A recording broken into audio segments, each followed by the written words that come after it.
Our deepest gratitude to you for joining us on this journey into the profound. Now let us embark.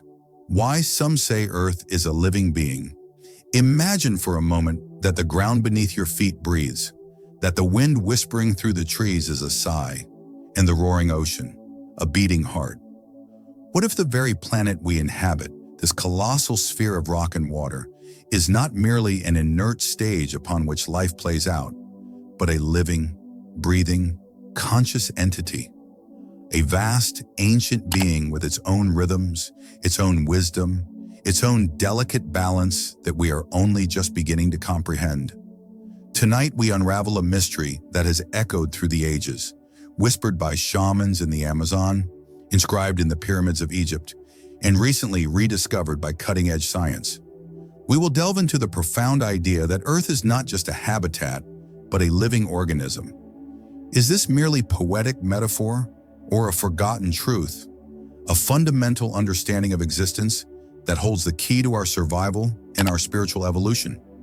Join us as we explore the compelling reasons why many, from ancient mystics to modern scientists, say Earth is a living being. Prepare to shift your perception, to feel the pulse of the planet, and perhaps to never look at the world the same way again. Section 1. The Cosmic Breath. Ancient Echoes of a Living Earth. For countless millennia, humanity has lived in an intimate relationship with the Earth, a bond far deeper than mere resource extraction. Our ancestors across every continent and culture perceived the planet not as an inanimate object, but as a vibrant, sacred entity. This wasn't primitive superstition. It was a profound, intuitive knowing, born from a deep attunement to the rhythms of nature.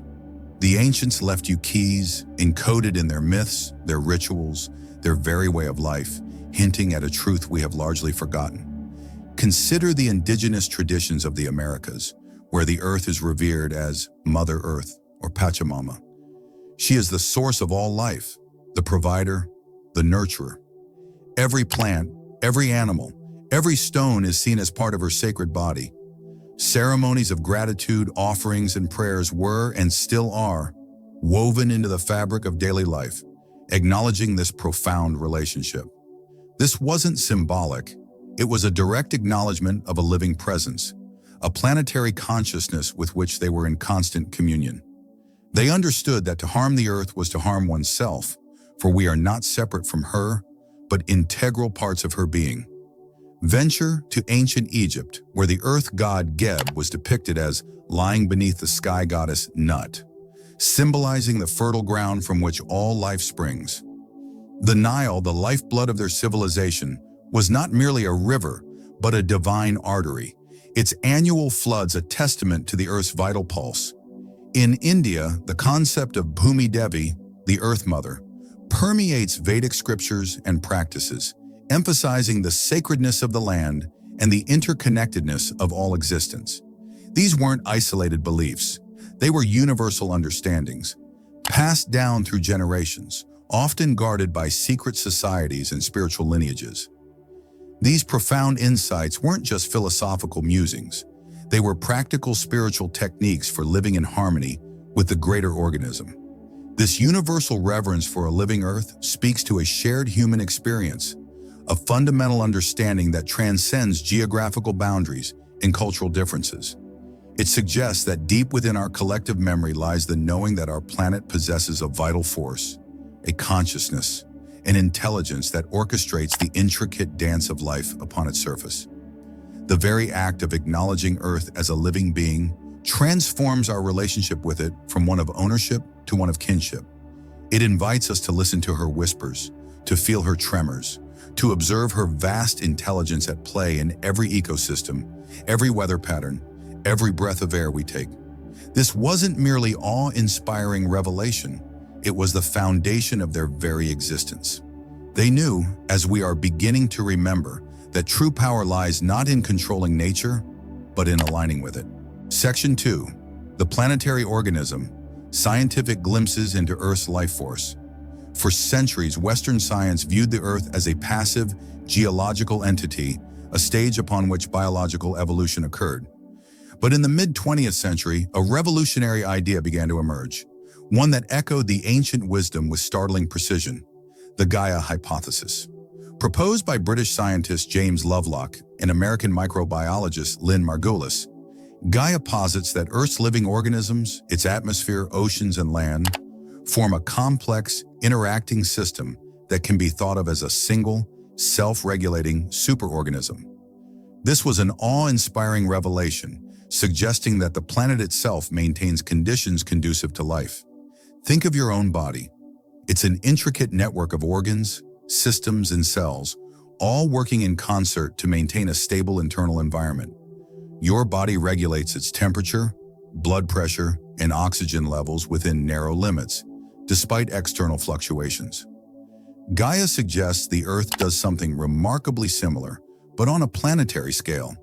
For instance, the Earth's atmosphere, particularly its oxygen levels, is not a static byproduct of geological processes. It's actively regulated by biological activity. Plants produce oxygen, and bacteria in the soil consume carbon dioxide, maintaining a delicate balance vital for complex life. This isn't random. It's a dynamic equilibrium maintained by the living processes of the planet. Consider the role of the oceans. The vast marine ecosystems regulate the planet's temperature by absorbing and releasing heat, influencing global weather patterns, and cycling vital nutrients. Algae in the oceans, for example, produce sulfur compounds that rise into the atmosphere and contribute to cloud formation, which in turn reflects sunlight and helps regulate global temperatures. These are not merely coincidences. They are feedback loops, intricate self-regulating mechanisms that suggest a planetary intelligence at work. It's a system that has maintained habitability for billions of years, despite astronomical and geological challenges. The very presence of liquid water on Earth, a phenomenon remarkably rare in the universe, is a testament to this planetary self-regulation. Early Earth's sun was much fainter, yet geological evidence suggests liquid water has been present for almost 4 billion years.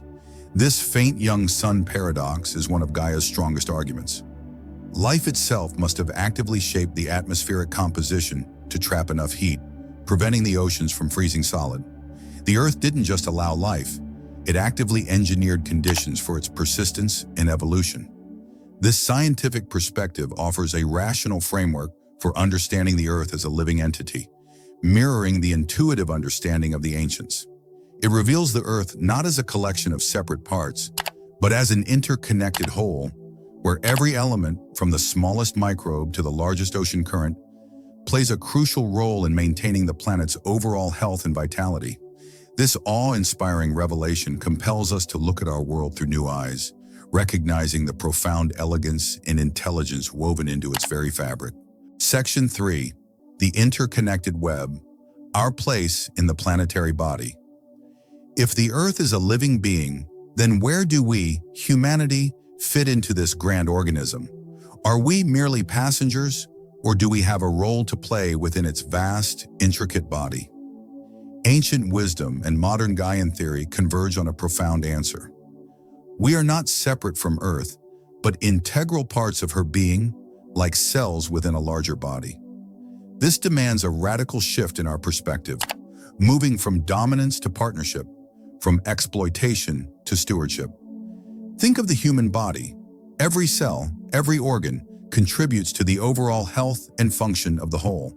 When cells work in harmony, the body thrives. When some cells become cancerous, consuming resources indiscriminately and disrupting vital systems, the body suffers. From the perspective of Earth as a living being, humanity, with our technological prowess and global impact, can be seen as either a beneficial component, akin to a vital organ contributing to the planet's well-being, or as a disruptive force, akin to a disease. This guided introspection prompts us to consider our collective impact. Are we the Earth's immune system, or are we the viral infection? The Earth's cycles, the water cycle, the carbon cycle, the nitrogen cycle, are not just abstract scientific concepts. They are the metabolic processes of the planet. Our industrial activities, deforestation, and pollution interfere with these vital processes, disrupting the delicate balance that Gaia has maintained for eons. The concept of climate change, seen through this lens, is not merely an environmental problem. It is a symptom of a planetary illness, a fever in the Earth's global body, triggered by our disharmonious actions. This understanding shifts the narrative from blame to responsibility, from distant policy debates to intimate personal connection. Many spiritual traditions emphasize the concept of reciprocity with nature, the idea that we receive from the earth and in turn, we must give back. This isn't just about moral obligation. It's about maintaining a healthy symbiotic relationship with the planetary organism that sustains us. When we pollute the air, we are breathing toxins into the planet's lungs. When we poison the rivers, we are clogging her arteries. When we destroy forests, we are stripping her skin and destroying her breath. This perspective forces a deep self-reflection. How are my actions contributing to the health or illness of the planet? Recognizing our place within this vast living system is a call to profound personal transformation. It's an invitation to shift from a consumer mindset to a conscious one, to cultivate gratitude for the sustenance we receive, and to act with reverence for the intricate life support system that is our home. This isn't about guilt. It's about awakening to our true role, our potential to be healing agents for the planet. The ancients, through their profound connection to the earth, sought to live in harmony, recognizing that their well-being was inextricably linked to the well-being of the whole. This revelation compels us to align our personal actions with the greater planetary good. Section 4. Planetary Consciousness, Earth's Intelligence and Our Connection. If the Earth is a living being, does it possess consciousness? This is perhaps the most profound and challenging question in our exploration, one that truly bridges ancient mysticism and the frontiers of speculative science. Many spiritual traditions unequivocally affirm the Earth's consciousness, often perceiving it as a vast, benevolent intelligence, a wisdom keeper of cosmic proportions. This isn't just awe-inspiring revelation, it's a profound shift in how we perceive intelligence itself. Indigenous shamans throughout history have described communicating directly with the spirit of the earth, with mountains, rivers, and trees. They speak of the earth providing guidance, wisdom, and even healing. This isn't metaphorical.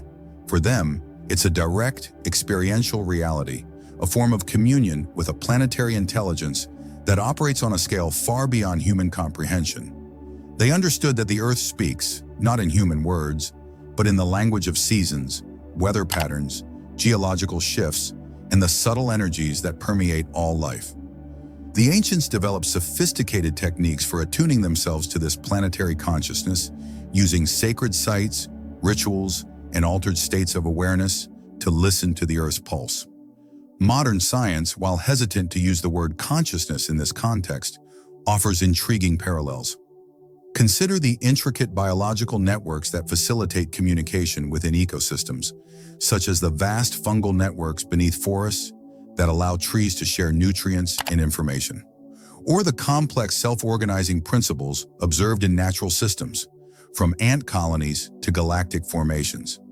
Could these emergent properties, this incredible self-organization and information exchange, be aspects of a planetary intelligence, a form of consciousness that operates not through a centralized brain, but through a distributed network of interconnected life? The concept of a planetary consciousness invites us to consider our own consciousness as a localized expression of this greater field. If we are cells in the Earth's body, then our minds, our thoughts, our collective consciousness could be seen as aspects of the Earth's larger mind. This implies a powerful feedback loop. Our thoughts and intentions not only shape our individual reality, but also contribute to the collective vibration of the planet. When enough human consciousness shifts towards reverence, healing, and interconnectedness, could it act as a powerful catalyst for the Earth's own healing and evolution? This prompts a deep self-reflection, a personal inquiry into the quality of our own energetic contribution. This understanding of Earth's consciousness offers a profound avenue for practical spiritual techniques. It encourages practices like grounding, where we consciously connect with the Earth's energy field, mindful walking in nature, feeling the earth beneath our feet, and offering gratitude, sending love and healing energy back to the planet. These aren't just feel-good exercises. They are acts of conscious communication, engaging with the planetary being, recognizing her intelligence, and aligning our own energy with her vibrant pulse. This isn't merely philosophical depth. It's about establishing a tangible, spiritual connection. Conclusion: the living sentinel. The journey into the idea of Earth as a living being is more than an intellectual exercise. It is an invitation to profound transformation. It asks us to shed anthropocentric biases and embrace a vaster, more mystical understanding of existence. From the ancient whisperings of Mother Earth to the compelling insights of the Gaia Hypothesis, the evidence points to a planet that is not merely a stage, but an active, intelligent participant in the cosmic dance of creation. The ancients left us keys, profound wisdom embedded in their reverence for nature, guiding us back to this fundamental truth. The awe-inspiring revelation of science, in its own way, is merely catching up to what intuitive wisdom has always known. And through guided introspection, we are compelled to confront our role, to choose whether we will be a healthy cell within the planetary organism or a destructive force. You think Earth is just a resource, is power? You think dominion over nature grants control? It is a wound, a deep, festering wound upon the planetary body, inflicted by ignorance and greed. And now, as the fevers rise and the storms rage, as the very ground trembles beneath the weight of our collective unconsciousness, it knows your name. The living Earth, stirred from its ancient slumber, is awakening to the imbalance, and its response will shape the destiny of all life upon its surface. The choice of harmony or disharmony, reverence or disregard, lies now with you. If this message stirred something deep within you, help us keep this light alive. Like this video, subscribe to our channel, and turn on notifications so you never miss another journey into the hidden wisdom of our world. Share your thoughts in the comments. Tell us how you feel the Earth's pulse and what truths you'd like us to uncover next. Together, let's awaken the memory that we are part of a living, breathing planet. Thank you for being here.